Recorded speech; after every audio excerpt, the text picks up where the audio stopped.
Today I want to try to dispel a myth about the influence real estate agents have on the market. Hey, my name is Chance Brown. I'm the broker owner of CB&A Realtors, and I make video content for real estate agents because I'm passionate about helping them build great businesses. A lot of agents believe that we somehow have influence on whether or not people buy or sell real estate. And the truth of the matter, with a minor asterisk for investors, is that we don't. We never really have.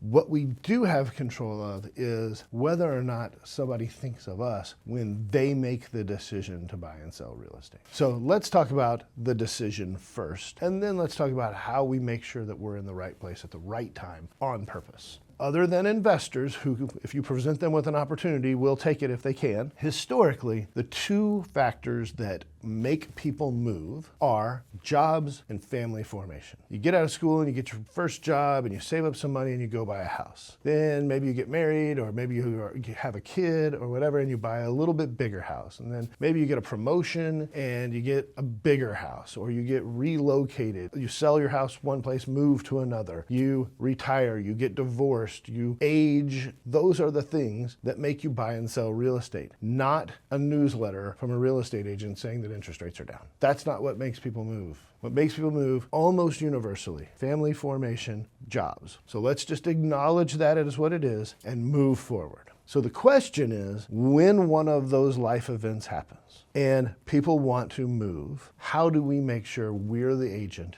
that they use? Because depending on the study that you read, most Americans know somewhere between 10 and 15 real estate agents. So if they've got 10 or 15 real estate agents that they know, how do we make sure that we're the one that they pick when the time comes to make that decision? And I want to introduce a term that, if you have paid attention to ninja selling at all, you've heard before, because they call it flow, but I want to call it frequency of interaction. It's frequency of interaction. That's what makes people use you versus one of the other dozens that they know. So what does that mean? I think it means two things. Number one, that you have systems in place that are automatically kind of dropping content in front of people, whether that's on social media, whether that's in a monthly newsletter through your CRM, or periodic touches that you've built through something like, send out cards, or one of Sensations, or one of those kinds of services. Whatever it looks like, you're putting your face in front of people automatically. It takes no effort on your part other than the setup. But the other part is you also have to have a plan in place, whether you build that into your CRM, which would be my suggestion to you, of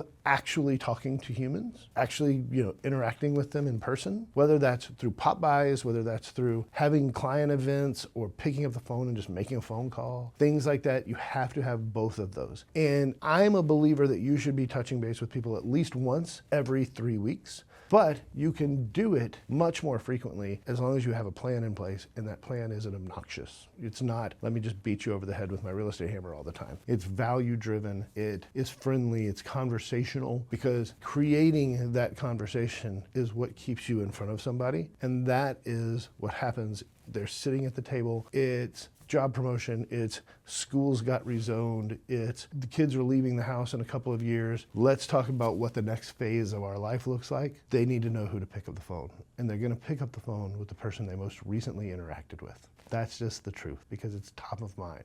Back in the day, there was an advertising concept called top of mind awareness, TOMA, and you would see in the newspaper these little brick advertisements, little tiny ones, and they were simply there just to flash somebody's business's name in front of their consumer without really anything else. The same is true of how you want to run your business. You've got to keep your name in front of people. Otherwise, what will happen is you will be that agent that's pissed off at people because they used somebody other than you. Oh, we do this together. Our kids play that together. I can't believe they use so-and-so. Well, did you have a plan to put yourself in front of them most often? Because if the answer is no, that's why they used so-and-so. So don't let that happen to you in your business. Set up a plan that you have automated content going in front of people on a regular basis, and then personal touches built out through the year. You do those two things, you create the frequency of interaction, so when the time comes and that decision has to be made for what comes next as far as our housing situation is concerned, you're the person that they call. You're the person they want to get information from, because you're the resource that's been in front of them the most recently.